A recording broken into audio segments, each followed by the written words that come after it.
Hello, welcome to 4 Minutes Closer to God. My name is Doug. Today I wanted to discuss the awe of God. We can talk about things being awesome and awful. It's interesting that awful now means something bad, where it might as well have meant awe-filled, filled with awe.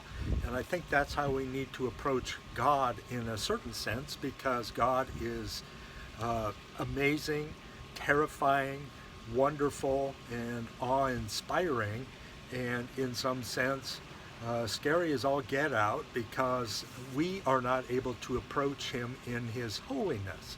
And the idea that we can even call God Father is beyond comprehension, really, and that is an awe-inspiring thing to me.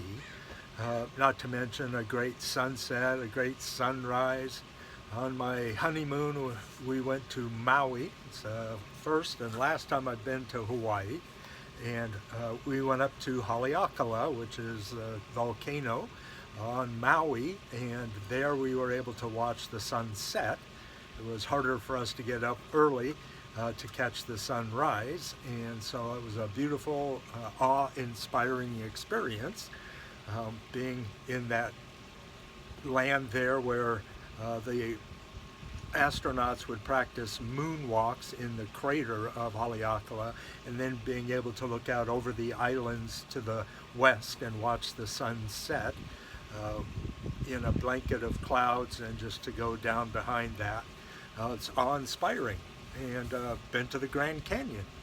Grand Canyon was interesting to me in that it's an amazing place. It's spectacular in its presence, and 15 minutes after I was just overawed at looking down into the canyon, I was playing frisbee with a brother because it was just overwhelming. It was too much to take in. And so one of the senses of being in heaven is that you don't reach that point of satiety. You don't get too filled with what you're saying to just kind of overload. And so having a glorified body, you will be able to take in all of the awe of God and the wonder and splendor, the majesty of God, because you have this body that's capable of taking it. And so what is it around your experience that generates awe for you? And the question really is something that you should ponder, and then try to experience as often as is reasonable.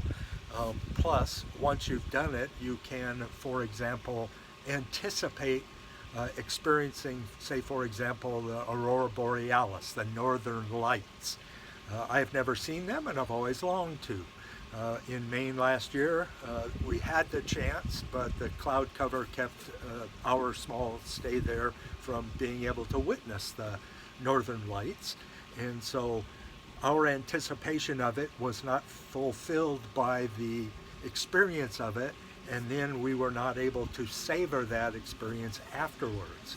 So anticipation, experience, and savoring can help you in your awe of God, because you have gone to the Grand Canyon, or you've witnessed a monumental sunset, or been up into the mountains, place in the forest by the river.